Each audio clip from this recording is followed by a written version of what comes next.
From Plaid Lab in Austin, Texas, this is Stacker News Live! Hello, ladies and gentlemen. Welcome back to another exciting episode of Stacker News Live. My name's Carr. I'm with my BFF Keon and a special guest, Super Testnet. I'm back, baby. We're doing this. And we're fiddling around with devices. It's another thing we're doing. How was your trip across America, Super? Or across the world? Well, I went to South America and Europe, and I liked both of them. I think I liked South America better. I was in Brazil and Argentina, and then I was in England, France, and Spain. And of the places I went to, France was the best. Wow. Yeah. That's awesome. Well, yeah, I can't believe you're back. I saw you yesterday, or what was it, Tuesday or Wednesday, I think it was, and I was like, can't believe it, Super's back. And then we went to go watch a movie last night. That was fun. Mm-hmm.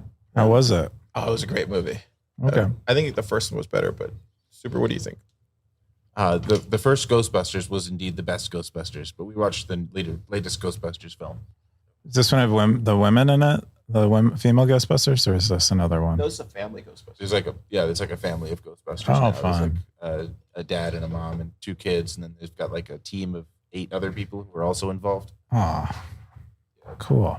So it's like The Impossibles or whatever, or is that the right? Yeah, The Incredibles. The Incredibles, yeah. It's got some of the vibes of that. It is a lot about family coming together and stuff like that. So it was good. It was a nice film. I like nice ones. Feel good ones. Yeah, Keon, how was your week? How was my week? My week was pretty good, I think. What happened this week? We have someone visiting this weekend, which will be fun. We have all of the crazy news we're going to get into. I don't think much else has really happened, though.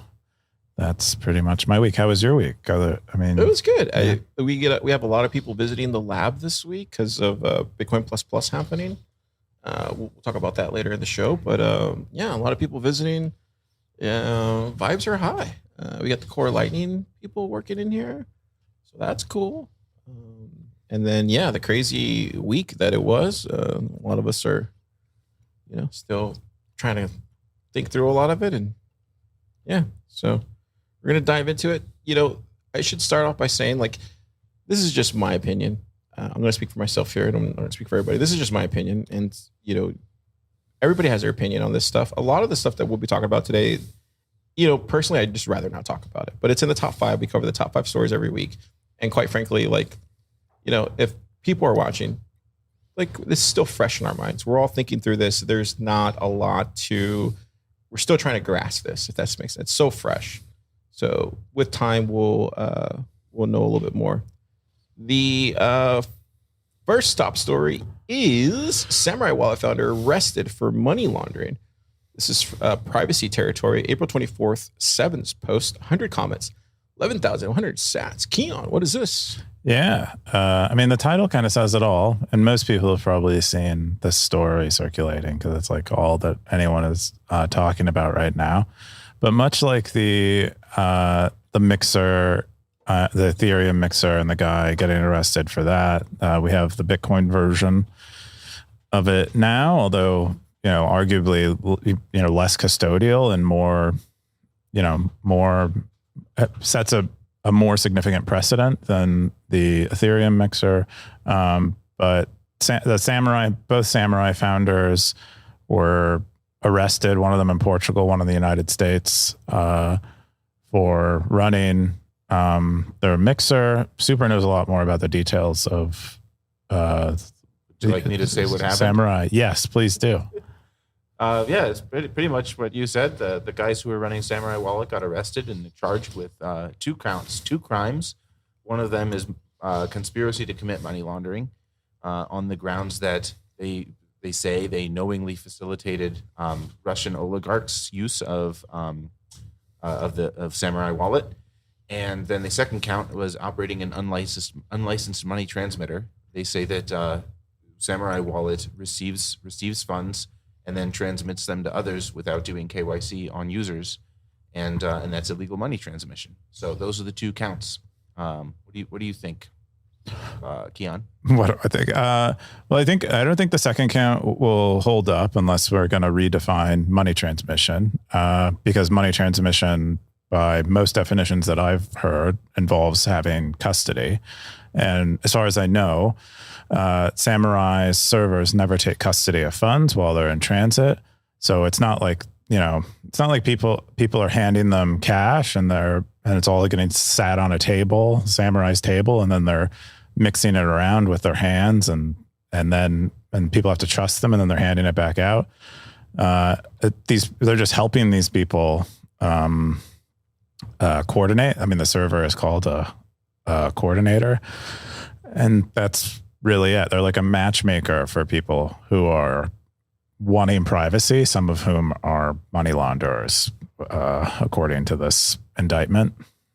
And I also, having read the PDF in which they lay out the charges, I don't think they're likely to stick. I think that particularly the money laundering, or particularly the money transmission one, it accuses them of receiving and transmitting funds, but none of the funds in Whirlpool are ever received by Samourai. So they're not receiving funds, and if you don't receive the funds, you can't transmit them to another party.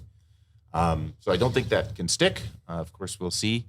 The other charge, the money laundering one, I also don't think that one will stick, because the evidence that they cite is, here in this, if this is the evidence they're going to go on, and I imagine it would be, because this is where they're laying out the charges. Like here, this line, welcome new Russian oligarch Samourai wallet users. Like, that's not knowingly facilitating money laundering by Russian oligarchs. He's just saying, I bet these guys are using this software. That's not knowing they're going to use that software. It's not facilitating anything. He wrote some software. He wonders if these Russian guys are using it. How is that facilitating money laundering? So I don't think if this is the best evidence they have, then I think it's just it's not going to lead anywhere. But we'll see. We'll see what happens. Yeah. I'm really curious how it'll be received by a judge and a jury, and how it'll all shake out. I know the Bitcoin Fog guy, I think he was convicted about a month ago.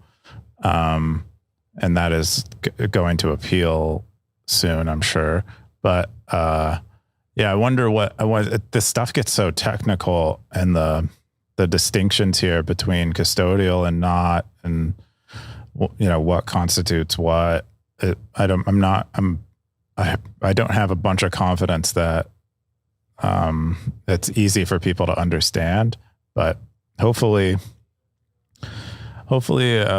what's right and true will come out. Do you have any thoughts, Car? Yeah, I have it. I'll save it for the end. The first top comments is from Supermax. He says, best way to acquire Bitcoin is to mine. Always has been. I think for me, when I look at this, I think this is probably not upvoted enough, but yeah, I think this is probably the way to look at Bitcoin now, at least in America.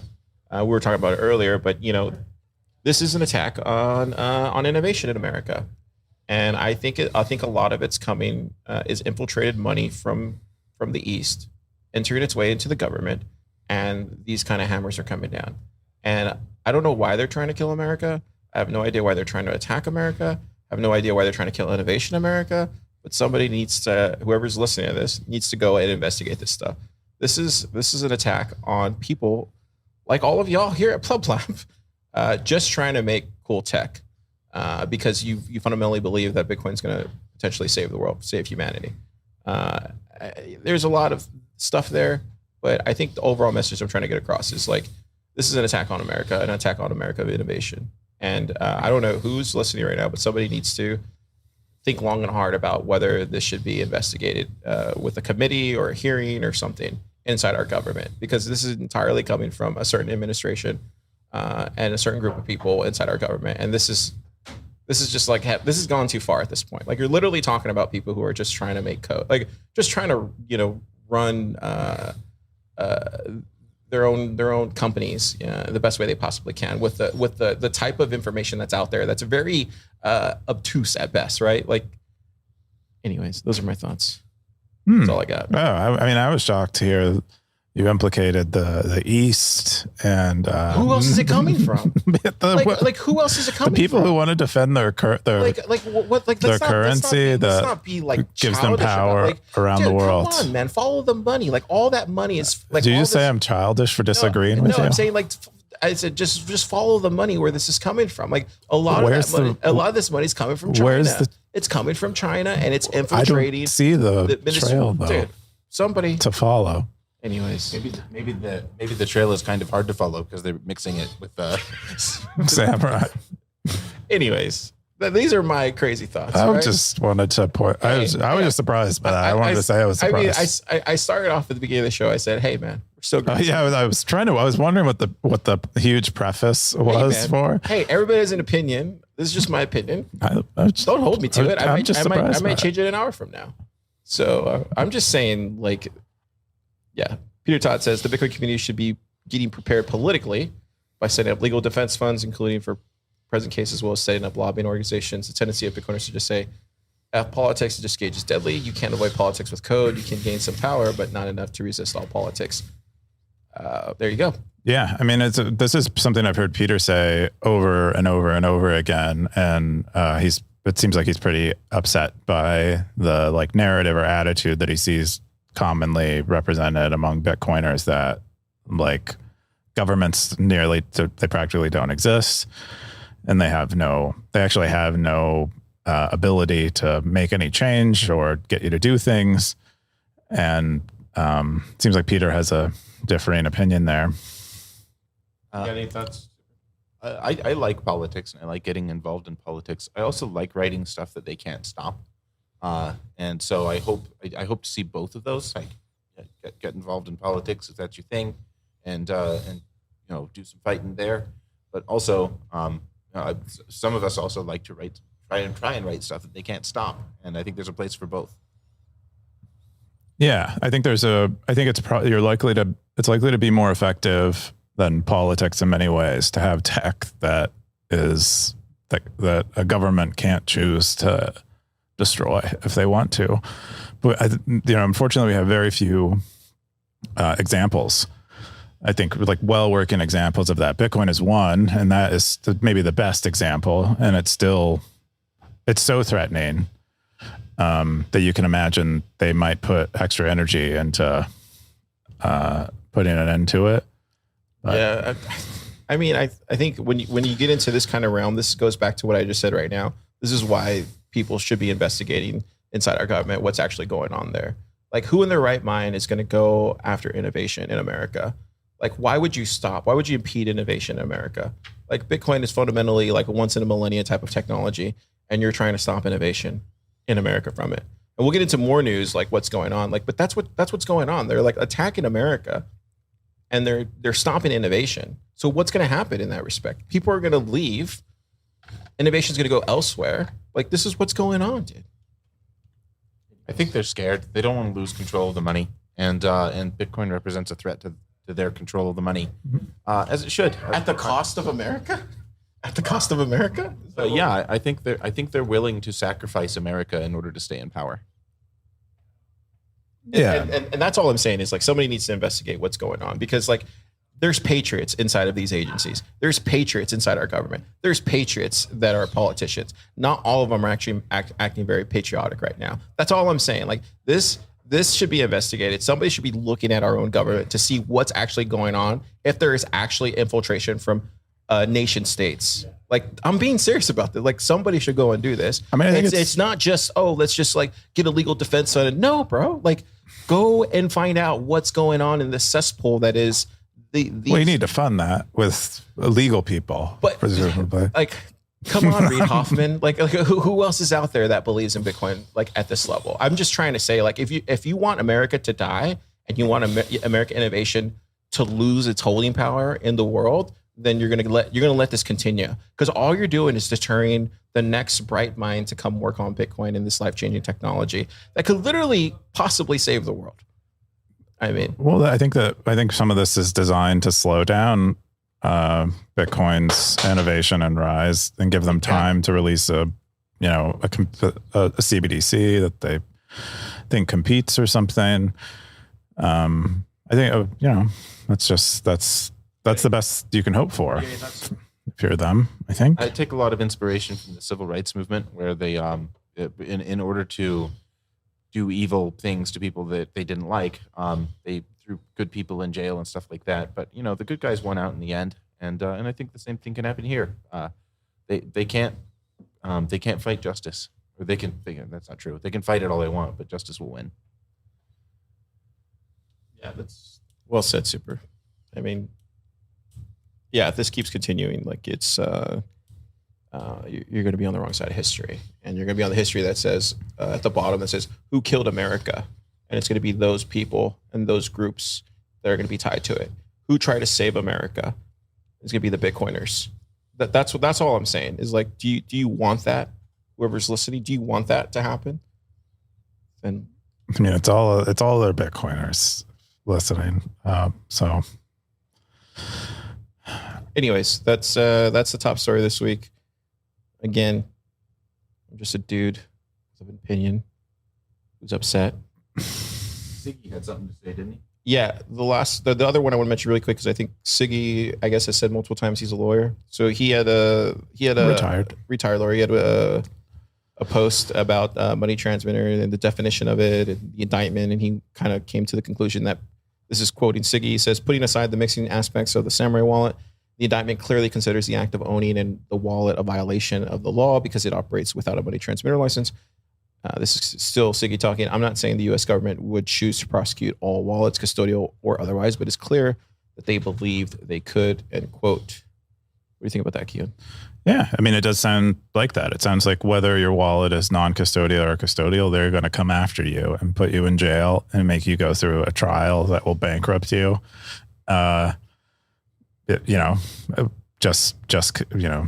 Despite what the law and the previous court cases have decided on these things, it seems like they're going to do that. And this is why it's an attack on American innovation. This is what's going on here. Like Kepford had the top comment. He said, "I'm pretty cynical. There are a few things more frightening to me than a jury of my peers," in quotations. I can't imagine a group of people being able to wrap their heads around this. We are having all these debates online about fighting this, and I just keep thinking about my experience serving on a jury trial. He goes on and says, "I'm not a lawyer, but I think many mistakenly believe the law is like code or math. It is not." This is him continuing. "If it were that simple, we wouldn't need judges or juries. This is a dark day for Bitcoiners' privacy and freedom," end quote from Kepford. What do you think about that, Super? Do you believe that? No, I don't think so. I don't find a jury of peers frightening. I think they're people. I've certainly been able to explain Bitcoin to people, and I find that they're very receptive to learning about it. He says he can't imagine a group of people being able to wrap their heads around this, but I certainly can. I've seen it. I've watched it happen. I've watched people wrap their heads around it. Custody and non-custody is a pretty simple thing to explain, and so yeah, I'm not. If they start arresting people because they created a wallet where you hold your own keys, I'm pretty confident that a jury of your peers is going to be like, yeah, you're allowed to do that, and you're not allowed to arrest people for that. So yeah, give us a jury of our peers, and then I'm happy. I think we'll win every day.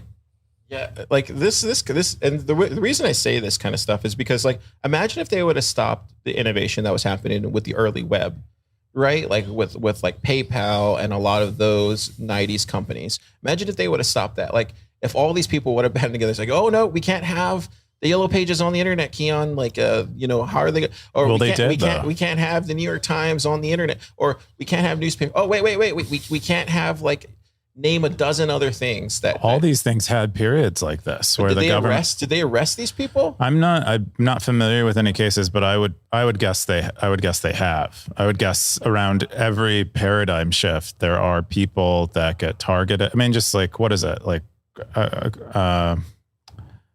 Zimmerman? Yeah, Zimmerman, Copernicus, people who just challenge the orthodoxy. Galileo. Are they not the same person? Copernicus wasn't. I was calling him by his middle name, but yeah. I think paradigm shifts upset the existing powers, and because it suggests that they might lose their power, and they start flailing around and attacking. You don't think it's at a much bigger degree? Do you think it's at a much bigger degree this time around? No. You think it's the same type of degree? I think it's the same. I think humans are pretty consistently the same, and there are more people than there ever were before, and maybe it's probably the same humans that were in office back then too. Now, I would imagine they haven't gone anywhere. What? Oh, you mean back in the 2000s? Yeah, a lot of them are pretty old. So, where's my email? Super, you got anything? I think I gave my thoughts on the main thing, and this is. Yeah, I think the original comment is pretty good. It does look like they're trying to go after self-custodial wallets as well now. That one of the clauses in the indictment talks about how Samourai the company received this money when it was deposited into Samourai wallet. It's like in the last section of the charges, and so that's like a clear indicator that they think a self-custodial wallet counts as money transmitter. So that is what they're doing. I just think, there's no way that holds up in court. There's no way that holds up to a jury of peers. So I'm not worried. I'm not worried about it. I think we're going to win. Keon, what do you think this means for founders? Because, these two individuals raised money from VCs, and I'm not sure they did. But I mean, they did it? Okay. I don't know. I know they've tweeted that they don't have any funding or couldn't get funding or whatever. Okay. So what do you think? What do you think this means as a founder in the Bitcoin space now? I think it's discouraging to builders. It's discouraging to Bitcoiners too. Just anyone who might be wanting to use services like Samourai or one of these wallets. We'll get to another thing that the FBI released about that later, but it's basically saying, hey, Bitcoiners, you should be afraid to use Bitcoin, and you should be afraid to build things that use Bitcoin. I would say this. I would say just be mindful. If you see this line right here, this is scary, man. Like whatever that dossier that they were building over the course of these many years is just like, I would just say if you're a founder building on Bitcoin, just be careful with what you do publicly and privately with your company, because it is probably being documented in some large enough dossier of a sort to then bring to court. So I would say be mindful of that and mindful of the laws in your state or country, because that's something that it sounds like they had more than enough evidence there to let accumulate to then bring it to the court. So that would be my 2 cents on that. Super, you got any thoughts on that, or are we good to move on? Let's move on. Cool. The next top story is Optionality. This is from Carl B. Minger.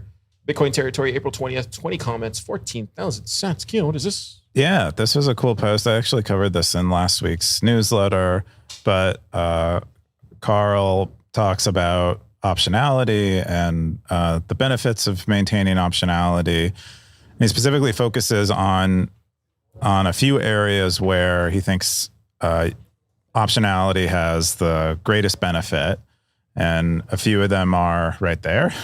We have financial optionality, social optionality, knowledge, health, less so optionality. It's basically by improving those facets of your life, you increase your optionality the most, more than many other facets, is what he kind of argues. And that might be a goal that you strive to, if you want to have, I guess, a better life by a definition that raises optionality quite high in the value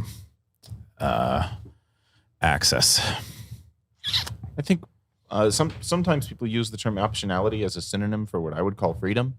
And just as one example, one of the last things on his list here is health capital, your physical fitness.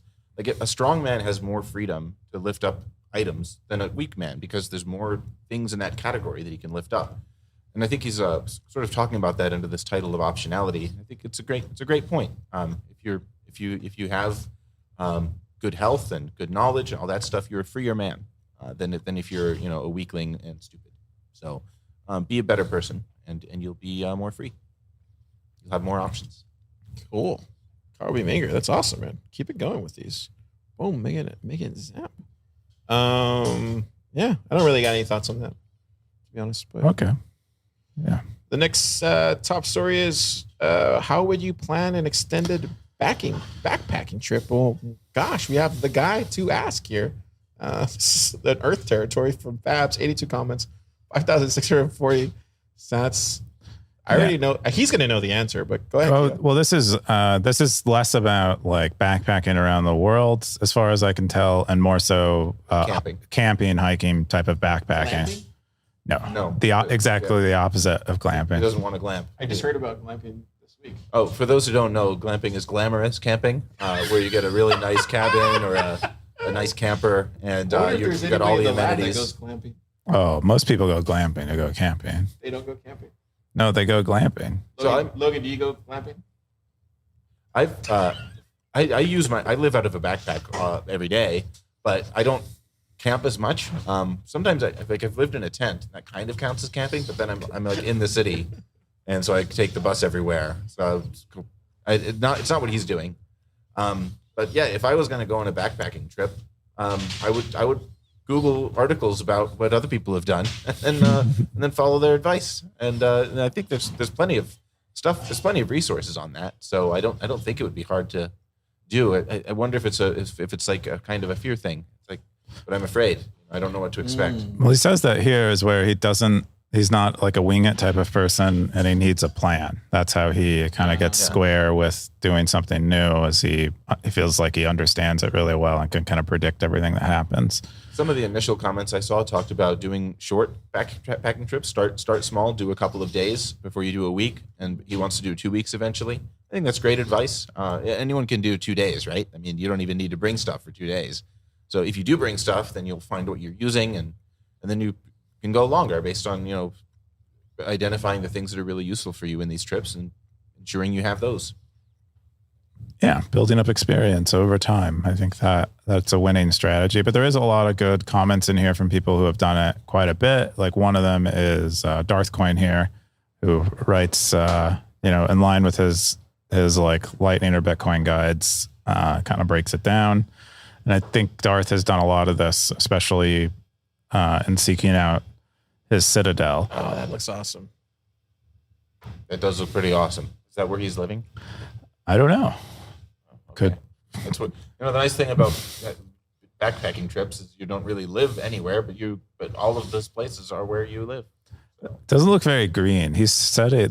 Maybe it's just also the light, but he said where he's at, it's like quite lush with forest and has like a very long and hard rainy season. I wonder if this is vodka. That's what I wonder. I would. I don't think so. I don't think that'd be one of the things I would bring on a backpacking trip. Wow. I could see Darth bringing two. One that's vodka and the other one that's just water. Because you never know. And sometimes you accidentally mix them up. My brother's done backpacking trips, and he tells me ounces become pounds. Like things start to feel really heavy. Whoa, that's some insight, Super. I think vodka, 16 ounces of vodka would quickly become something you'd want to throw out. You'd probably want like the strongest boot. You probably want like Everclear or something. Wouldn't that warm you up though if you get that high? No. You could use it for fire too, right? I mean, maybe. I don't know if that's more just like and then you can use it for cleaning your wounds. And then you can use it if you're just get up to the mountain. You're like, you just learned about glamping. And what are you trying to tell? Get up the mountain. You're like, this view sucks, and you just start drinking because you're just depressed. There's so many uses for alcohol. Anyways, I think we need to go see another movie, Car. Anyways, did you learn about glamping during the Ghostbusters movie? No, there's somebody in the lab went glamping this week, and I was like, "What the hell is that?" And I found out. Anyways, good stuff. Tina Stacker said, "Start reading a backpacker book and get a copy of this book." He thinks you should get a copy of Backpacker's Field Manual. Oh wow, there you go, Super. Do you have one of those? No, I would probably, if I was going to do it, I'd Google it and I'd read like blog posts from people who've done it, and I'm sure I'm confident I've read stuff like that. But then it's free, and then you don't have to buy a book. Look like it has a whole rundown of what to do. Anyways, I've been beach camping before. Have you guys ever been beach camping? That's a lot of fun. I don't think I've camped on a beach before. That's a lot of fun. That's a thing in Corpus. Oh, I can imagine that. Yeah. While you guys are anticipating hurricanes. Well, you can hear the coyotes at night. They go, "Oh," and you're just like, "Oh crap," because you never know. They could come to your tent. Yeah, they come get you. Stay near the water. The next top story is Anonymous versus Public Bitcoiners. This is from Testnet, April 24th of Bitcoin Beginners Territory. 32 comments, 5,523 sats. What is this? Yeah, this is Super. Be a good person to ask about this, but this is about all you anonymous Bitcoiners are cowards. Use your real name. I mean, don't go behind these pseudonyms all over the place on the internet. I have no respect for that. You got to use your real name. Show up with your real. Not wearing. Well, I can't use that one. Yeah. So yeah, be better. Be better, you guys. I'm just kidding. By the way, I also use a pseudonym, although I am showing my face. Should have come onto this episode with a mask. Well, you use the Mission Impossible mask, though. You just pull that off, remember? Just like that, and then I look like Earl Satan underneath. Is that the way? That's what happened. What do you think, Keon? You were saying something before I rudely interrupted you. It wasn't that rude, but yeah, I think this is a question that comes up a lot in the community, like whether people should establish a NIM or not. What are the consequences of it? The main objection that a lot of people have that I find a little bit strange, but maybe it's not that strange, is that they're afraid that they can't build a reputation and gain all the favor that like your public government name will while using a NIM. And then some of them feel like it's too late. Like too many people in the community already know their real name and they'll never be able to establish like a NIM successfully. And I think they're kind of missing the point. If like you establish a NIM even after your name is known, I think you'll gain more privacy than if you just keep your real name. And I don't think your reputation will suffer much. We know some people who have transitioned to NIMs successfully and maintained, as far as I can tell, all of their reputation because everyone that held them in high regard willingly switched to their NIM and transferred their reputation to the NIM. So I think if you are thinking about this kind of thing and might want to do it, you should just do it. And there's a switching cost, but I think it's way smaller than most people think and probably worth fun. it. I've been using a NIM since long before Bitcoin. And I think I really like it in this community. It's like, there's a lot of people who do it and it's fun. I don't know. I like that. It's like, one of the things that attracts me to Bitcoin as a community is the respect for privacy and for using fake names. Yeah, I prefer, if I know someone's real name, I prefer to call them by their NIM just because I don't know what other community I'll get whenever else I'll get to do it. And so when I know someone's NIM in Bitcoin, I prefer to use that. It does feel like we're playing make believe a little bit, which is nice. And there's nothing wrong with that. I don't think that if there's plenty of people who can figure out what my real name is. Probably anyone listening can if they try. But it's fun, and not everything about LARPs is evil. So enjoy yourself a little. Yeah, the top comment was from Null County. Said, "What are the downsides of each?" They says an anon has no identity, and NIM has an identity that is distinct from one's government's name. Having consent, NIM, and profile picture across many platforms is good for building reputation. I got it from here, Logan. Yep. And then Darth Coin said, question for you, trust the man is real living man? No, there is your privacy. Learn how to use private and public face. Yeah. Oh, I see I was confused. He's saying the guy who posted this is using a NIM. I think that's basically what he's saying. And that's great. Keep using NIMs. Cool. The final top story is the final one. Yes, I think that is the final top story because we're gonna start it just how we ended it, or ended it just how we started it with the top 5 this week. It's a culture territory from Nout. Views on religion. 53 comments. 3,025 cents. Keon, what is this? Yeah, this is Nout sharing his views on religion and how he feels about them having grown up in as he says, an atheist country, and having spent some time learning about various religions. I think he says that like Buddhism has too much text in it, and he says he tends to favor more so the more pagan traditions that he's encountered because they line up kind of more with the way he likes to think of the world. But it isn't. It's not. I don't think it's very disparaging of any religion in particular. More so sharing his own beliefs and then asking people theirs. One thing I thought was funny, as a Christian, his criticism of Christianity is that Christians argue about small things too often. And coming from Nout of all people, I think, come on, man, you're one of the people who calls the kettle black sometimes. So, just saying. He is a big UX guy, and so he'll nitpick quite a bit and on rather small points. So it is funny that he would take issue with that. Yeah, got the top comment from Lux. He says, those sacred books are laws written in story mode with allegories, metaphors. Religion is enslavement thanks to distortion of those stories and the very thing those stories are supposed to protect. And then he has liberate. You from religion comes from a ligar. Is that what ligar? Which means to tie up again or to bond again, as to make slave again. Yeah. You got any thoughts on that? Me? Super would probably do a better job. Those sacred books are laws. Well, partly. There are laws in them. So they describe civilizations that had laws, and sometimes they copy them into there. He says religion is enslavement. Well, I mean, I certainly don't feel like a slave. I feel like a free man as being a religious person. But there is like a metaphorical sense in which, I'm a slave to Christ. I try to do what God wants me to do rather than just whatever pops into my head as a maybe a really bad idea. But yeah, I think that when you follow the teachings of Scripture, I think you become a more free person rather than more of a slave. So consider that, Lux. Think about it. Cool. Car, do you have thoughts you want to share? I think I share enough on Stacker News Live. Everybody knows I'm devout Catholic and, go to church every week, go to confession. So I think for me, I kind of feel like the way I feel about Bitcoin. Like my heart goes out to a lot of people and I wish them the best in whatever they believe, but I'm not trying to change anybody's mind because I know what it does for me in my life. So that's all I got to say about that. Yeah. I mean, he did say in his post, he did say some nice things about religion. And yeah, he said, what was it in here? It's like praying reduces stress and makes noticeable changes to your brain.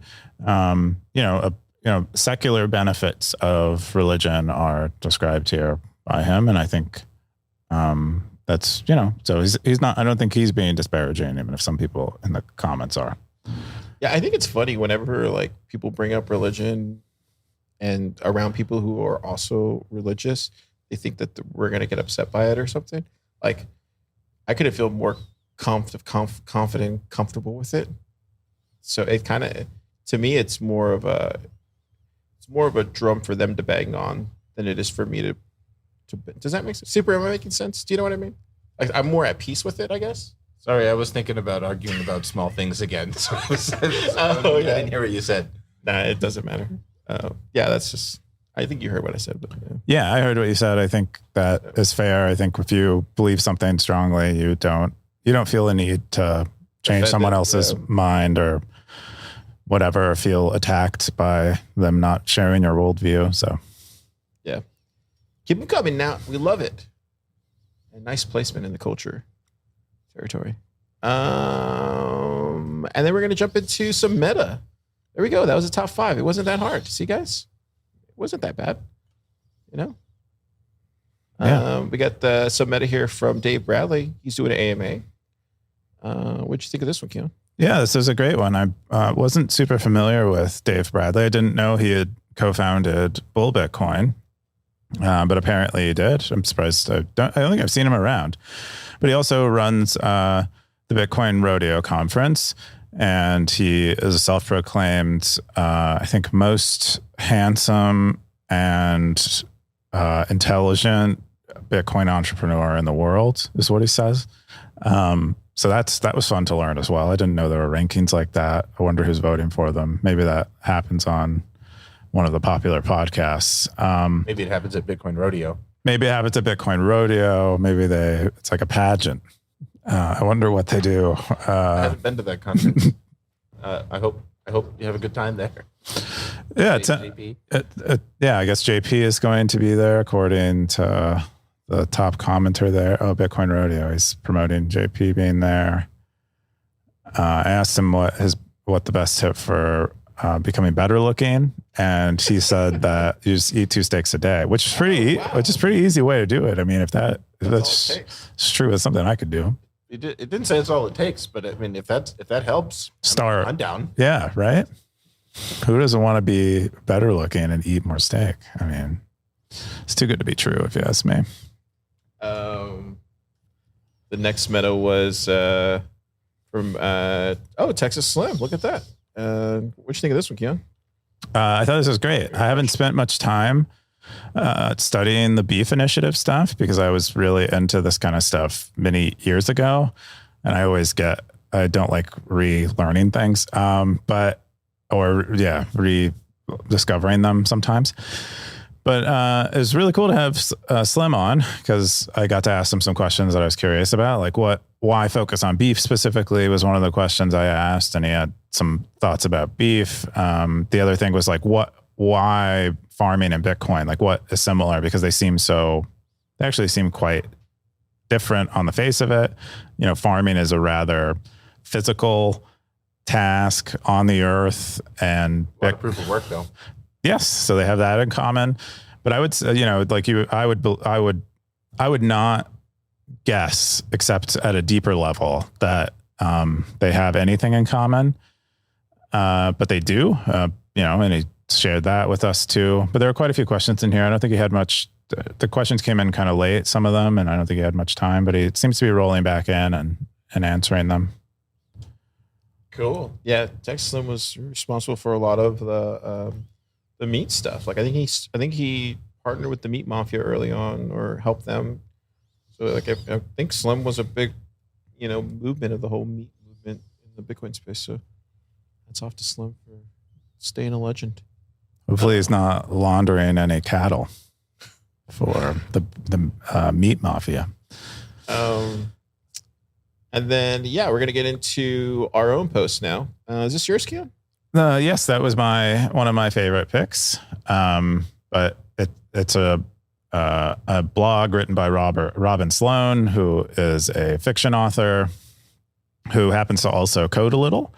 But he codes to the extent that a home cook cooks meals, and so he kind of makes this comparison to a chef and a home cook. Like a professional programmer is like a chef, and he is like a home cook, the guy who codes apps for themselves to consume. And so he describes making a chat application exclusively for his family to use. There is no login, no nothing. It's just his immediate family. Oh, that's cool. Yeah, and they just have a test flight link. And they all use the app, and that's pretty much it. It's a very simple app, as he describes. It took him about a week to make it, and pretty cool, I think. And he also had another blog post, I think, before Nostr came out, that looks a lot like Nostr. A protocol that he described. But it predates. It might predate Nostr at the same time, but it's really interesting to see another person who was thinking about public key cryptography as identity the same way, and then also these kind of public endpoints. It didn't have the relays or WebSockets or anything, but the identity as a public key was pretty cool. I like that idea. I like the idea of people making things for themselves. What do you think, Super? I like making things for myself. A lot of times what happens is I make something for myself and then I upload it to GitHub and other people start using it. So something that you wrote for yourself can quickly become for other people if it's good. One of my experiences. Yeah. What do you think of that, Carr? I think that's amazing. Like, that's so cool. That was really cool. We had Michael, he said, I love this idea. I made a few programs like this for just myself or my family. One was an app that would remind me when a Bulls game was going on. Never had cable. Another would generate and send weather updates to be displayed. My favorite, though, was for an office prank. It was at my first job as a dev, and there were just half a dozen or so of us in relatively small space. We listened to music a lot in the main room. Yeah. I feel like I definitely do that with like music where I'll just make my own remixes of songs I really love and give them to people or whatever. Or I've been known to write songs and give them to people. So I like doing stuff like that. I used to do a lot of that when I was like younger, though. I don't do too much of that stuff anymore. Yeah, it's very crafty, and I think cool. I think you learn a lot. Yeah, totally. Doing that.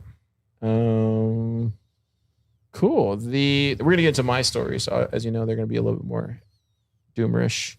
So the FBI came out. They said they're gonna tell Americans to stop using KYC-free Bitcoin services. Did you see that? I sure did. I sure saw it. It was the top story, I think, yesterday on Stacker News. It happened right after the arrest. Yay, me, I guess. I'm legit. I'm on this show for a reason because I posted a top story. You did. I don't think this was a top story though. I think this is Car's top story. Yeah. Yeah. What did you think about this story? My favorite line in here is in that first paragraph. The last two words say "when required." It talks about the government is warning us not to use money transmitting services that do not collect our information when required. I didn't notice those two little words there until I think Knobs Bitcoin pointed them out.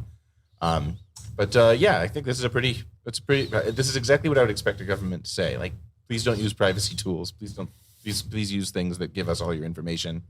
But even in this thing, they're only like, well, not everyone's required to. I think that's great. That's good. Thank you, government, for reminding us that we don't have to give you all of our information in your announcement about asking us to please do.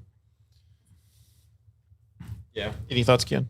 Yeah, I thought that, not all that shocking. And I think trying to build off of the momentum of the arrests, everyone's attention is on the FBI and their thoughts on these things. And so they released what is our conventional understanding of their point of view.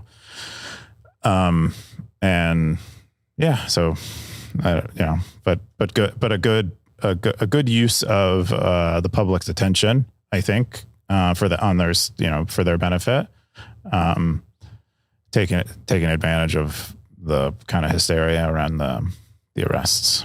Yeah, so we had Dead Beef. He said, trying to scare people away from Bitcoin by creating the perception that you are a criminal just by using it. The sad thing is that it will probably work for most normal people. And this just goes back to like what I said earlier on. Like, they're literally trying to kill innovation in America. Literally trying to roll out CBDCs. They're trying to do all these things all at once, and they just stepped on the gas pedal a little bit this year. And it's sad. It's really sad because America's going to suffer from this. Not individuals, but us as a whole. And that's the saddest thing about this. Killing innovation. Any other thoughts, guys?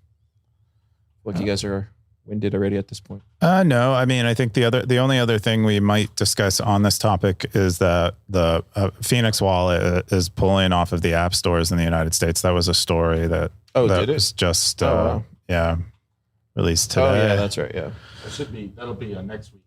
That'll be on next week's Stacker News probably. It'll probably be on next week. We can talk about it again, but they have decided. I think they've decided that being an LSP, operating like serving US users, being an LSP, it looks a lot like money transmission by that indictment's definition of money transmission. It's not by common understanding of what money transmission is, but yeah. Do you have thoughts on? Yeah, just if they went after Samourai on the ground that their wallet receives money and that means Samourai receives money, you could easily do the same thing for Phoenix. You could say, oh well, Phoenix's wallet receives money, therefore Phoenix the company has your money, and then indict them on those grounds. So I think bad law, or I guess in this case illegal actions by the government, create a chilling effect.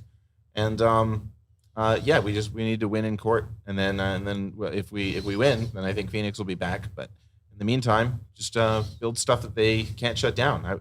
I would like to see a wallet that is not on an app store and is not even served by a server, and so it's just like a file that you can run on your computer that they can't do anything to. That's kind of what I want to see, and so I'm hoping to build stuff like that personally. Yeah, I think Mutiny is closely as far as like a something that is like Phoenix Wallet that operates in a more self-sovereign way. I think Mutiny is that. I think they also let you open your own channels now and stuff. I don't know if they allow the same interactions within LSP yet, but it sounds like you can innovate, just not in America anymore. That's what it sounds like to me. So I'm going to keep banging that drum. This is going to stop people from wanting to come build here, stop people from wanting to come innovate here. You're scaring people away. You're scaring money away. You're scaring investors away. You're scaring everything away. And you're killing America. Do you think that could be part of the motivation from the money coming from the East? Is that they want... They're importing communism from the East to America. Well, and no one's paying attention to the fact that this is happening. And it's become a point now where it's getting a little bit tiresome. And somebody needs to do a hearing. I'm not saying go out there and do anything like a hammer or anything. I'm just saying just go out and like they did this in the 50s. Like go out and just do a couple hearings, feel it out, like see like where the money's flowing from. Because something's going on here. Like they're literally killing innovation in America. And do you want to be a part of killing innovation? Do you want to go down in the history books of killing innovation in America? Because that's what they're doing. Like they're stopping everything from flowing in here. And it's a little bit tiresome. That's all I'm saying. Well, maybe the powers are operating under NIMS and they're never going to be in a history book under their real name and their family will be protected. The thing I was going to ask was if you expose them, let's expose the bad people. I mean, that sounds good. I was going to say about the people in the East, if, so following the storyline, if people in the East are trying to get this to happen in the United States. Yeah. I know that's what you said. I wanted to ask another question is, are they doing it to push innovation outside of the United States to the likes of their own countries? I don't know that article. I haven't read that yet, but you read what article did you read where it suggested they're being common? I don't want to make anybody else targets at this point. Like, you know what I mean? Like this is the state that we're in America now. Like we can't even talk about this publicly because of fear of being targeted as a journalist or as a person who consumes that type of journalism. This is the state that we're in America. They're literally coming after us. Like this is ridiculous. Like, let's just like take a step back here and realize like what's actually happening here. Like, this is ridiculous. What are we doing? Like, seriously, we're talking about the internet here. Come on. Like, I don't know. Maybe I'm just too reeled from all this whole week, but I mean, something that's kind of interesting to me, like at a very zoomed out level on all this stuff is it shows that our government has become very information focused and like the easiest or best way for them to fight crime is like financial crime, like where they can see everything that's happening. Like the days of like, having to do actual work. Well, I mean, our whole culture has gone this way where we're all just mostly information people, or we strive to be, because it's like the laziest type of princess work that exists in the world. And so they're like the detective work of like talking to people and all that kind of stuff. It's just it's fallen to the wayside, and they kind of, I think that's part of what this is like the continual encroachment on like financial privacy is mostly a way of them more effectively or lazily, depending on the way you look at it, doing their job. I want to mention Phoenix Wallet has Tor built in, so they don't actually know you're in the United States if you turn on the Tor option. You could be anywhere. So consider doing that with your Phoenix Wallet. Yeah. So I don't know. Just want to mention that, and then a couple other things real quick. Open Source Justice Manifesto launched this week. These are one of the guys that was a part of Top Builder, and they launched this right around the same time. And so if you guys are interested in donating to them, they're a 501. You can also apply for a grant, but they're doing some good work. So check it out. The other thing is this. IMF says Bitcoin has become a necessary financial tool for preserving wealth and financial instability. Well, that's interesting, Keon, because a lot of laws came out in America saying that it was evil. Why are you addressing me by name? Sorry. What do you think about that, Super? Why are you addressing me by my name? I'm kidding. Yeah, I don't really trust anything the IMF says. I don't read anything they say. But I guess when they get something right, great. Broken clocks are sometimes right. It was really, I read through this a little bit, and it's like the data sources that they use are really interesting because it's like a real research paper to the extent that those are real. And they look at like local Bitcoins. They look at, I think, at Paxful. They try to analyze like where Bitcoin is being used and like the attitudes around it. And there's probably stuff to learn in there that, isn't made up. I mean, they came to a positive conclusion about Bitcoin. It is like, I think a little too long, and wordy, but it's probably worth reading if you're into this kind of stuff. Yeah. That's all we got for all the source this week. We're going to jump into real quick. We got another Hack and Tell today. Super stat segment here. Where is it at? Stacker. Super stat. Everybody's hiding. Typical. I would imagine next week everybody will be in hiding here on Stacker News. This is cause for celebration. Everyone's learning the lesson. And just keep hiding, Stackers. Yeah. The other one is Top Cowboys, the most boring segment in Bitcoin. Who's top one? Who? Cowboys again? No one knows. Cowboys are people who have maintained a cowboy hat the longest. And so if they have a hat, they're a cowboy. If they don't, they're not a cowboy. That's my definition of cowboys. My favorite segment, Million Sat Madness, sponsored by Bitcoin Plus Plus. Stat stuff really quick. Well, we got Hack and Tell. We got He's not in the top in any of them, so he's like, let's get it over with. It's boring, guys. We got to start. I'm the most excited thing. We got to start. We got to start Hack and Tell. People are showing up. Yeah. What do you guys think about Million Sat Madness? Yeah, I guess we have 4 days left. We'll see how it shakes out. I'm in spot number 3. Look at me. That's pretty cool. Curious. We don't know who the other people are. Yeah, David Delby, number 5. She also mentioned Bitcoin Plus Plus happening next week here in Austin, Texas. Can you believe it, Super? Are you speaking there? I am. I'm so excited about Bitcoin Plus Plus. It's my second favorite conference in all of Bitcoin. Your second? Yeah, right. Wait, what's your first one? TabConf is the best. Oh, wow. And Bitcoin Plus Plus is really good. Wow. It's like right here. Like TabConf, Bitcoin Plus Plus. So you should all come and what should they expect, Super? Well, the best developers in the world, except for me, I'm one of the worst ones, come to there and tell you how to do really cool stuff. They tell you about... Oh, Dusty's going to be there. Look at that. Yeah, I know. Like, these are heroes and, I love them. So come to it and learn Laulu's Bitcoin coming stuff. too. Whoa. Even Peter Todd's going to be there. Rusty. Look, Rusty's...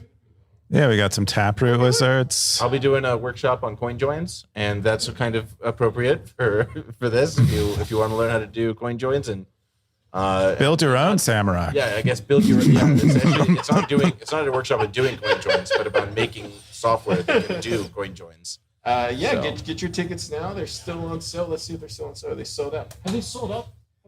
No, they haven't sold out yet. Get your tickets now. Look at that. Oh, dude. Use code PLUBLAB to save 21%. The prices have only risen. Or use code Stacker News to vote for Keon. That's what I would say. Yeah, I think it's Stacker is our code. Stacker? Yeah, use just code PLUBLAB. It's better.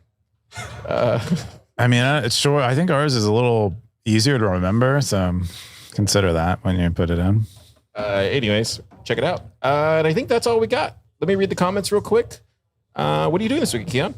What am I doing? I am going to continue working, and that's probably all that I'm going to do. I'm going to try to finish East of Eden, which I've been reading pretty super, and I've been super impressed by. So, Super, what are you doing this weekend? I finished a book called The Adventures of Roderick Random, which was a great, fun, hilarious book.